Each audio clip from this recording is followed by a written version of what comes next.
एक समय की बात है। जंगल में मीठे सुर में गाने वाली एक चिड़िया रहती थी। वह अपने मधुर गाने से पूरे जंगल में प्रसिद्ध थी। एक दिन जंगल के समीप से एक किसान कीड़ों भरा संदूक लेकर जा रहा था। चिड़िया ने उस किसान को रोक कर पूछा, आप कहाँ जा रहे हैं और आपके संदूक में क्या है? किसान ने चिड़िया से कहा कि इस संदूक में कीड़े हैं और मैं इसे लेकर बाजार जा रहा हूँ। वहाँ पर इसके बदले पंख खरीदूंगा। चिड़िया को जवाब देकर किसान आगे बढ़ने लगा। अचानक से चिड़िया ने किसान का रास्ता रोकते हुए एक अनुरोध किया। उसने किसान से कहा कि पंख तो मेरे पास भी हैं, लेकिन मुझे कीड़ों की तलाश में बहुत दूर दूर भटकना पड़ता है।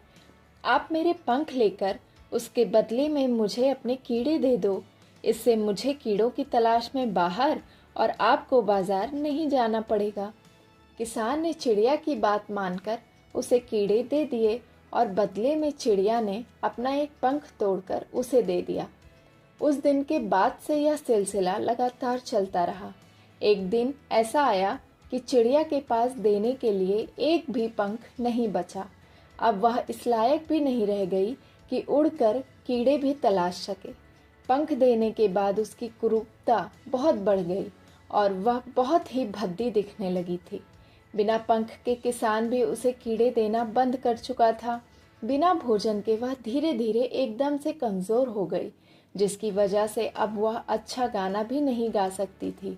जंगल में सभी उसे नापसंद करने लगे। जल्द ही वह भी दिन आ गया जब कमजोरी और भूखमरी की वजह से वह मर गई। दोस्तों, इस कहानी की सारी बातें हमारे जीवन पर भी लागू होती हैं। कभी कभी हम आसानी के चक्कर में ऐसे रास्ते पर चल पड़ते हैं कि आगे चलकर हम पर मुसीबतों का पहाड़ टूट पड़ता है। आसानी के चक्कर में चिड़िया को अपनी जिंदगी से हाथ धोना पड़ गया।